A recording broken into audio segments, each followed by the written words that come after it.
I'm Ravi. I'm born in Malaysia. You can very well see that I look like I'm from India. That's because my grandparents came from India, probably back in 1900s. My first grandpa landed here in around 1902 during the British era, and he never got to go back. Essentially, I was looking back from Dubai.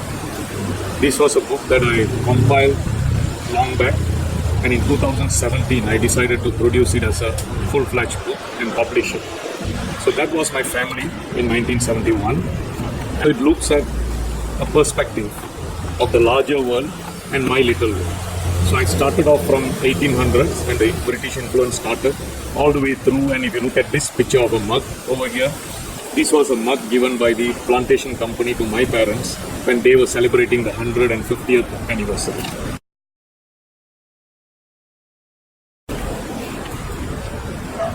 Quite significant to say that I was born on a wooden bed. Okay, I'm not saying a wooden bed in a nice hospital. No, this was a wooden bed at home. See, my mother did not know that I was coming. That pain was misinterpreted. And by the time she realized, there was no vehicle to go to the hospital. So I was literally born on a wooden bed at home, and my grandma was a gynae who kind of received me and processed the birth. What essentially happened is when these people came from Malabar and settled down in Malaya, that is in the rubber plantations in Malaya, they didn't get to go back.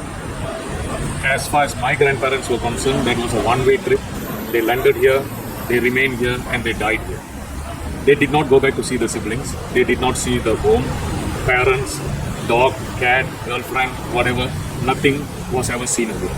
It's probably a sad journey in that sense. They did not even know that they were not going to go back. So that way, when I trace these are the three heroes that left the shores of Malabar, got here to Malaya, and that made us become Malaysian citizens, and that is where I am today. I told you a while back that I was born on a wooden bed. So naturally, since I was born on a wooden bed, like if you take a look at that, that's my birth certificate. This is a birth certificate that is processed in a police station. Since I was not born in a hospital, what happened was my father had to go and make a police report and get my birth registered. As a kid growing up in the plantation, the first usual fate is that you might become a rubber tapper just like your parents, unless you break out of the poverty by way of education or by way of finding a job elsewhere. This was an era when I was a rubber tapper. So if you look at that, I was a weekend rubber tapper. In other words, every weekend, when probably some of my friends were enjoying fishing, going around playing football, that wasn't my game. My game was to go into the plantation and tap rubber just like my parents. So this was a little bit of stress because there was no weekend as such. See, every weekend is a working weekend.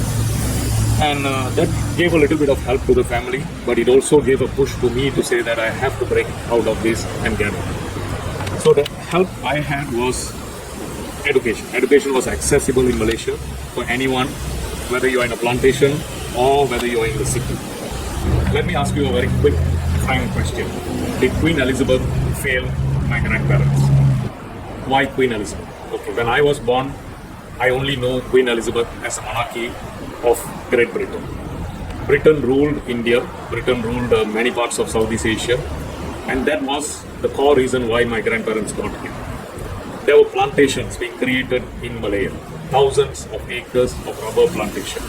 These were owned by the British companies, and my grandparents came to work either in the British Railway or to work in the rubber plantation owned by these British companies. They are one-way trip from home to Malaya.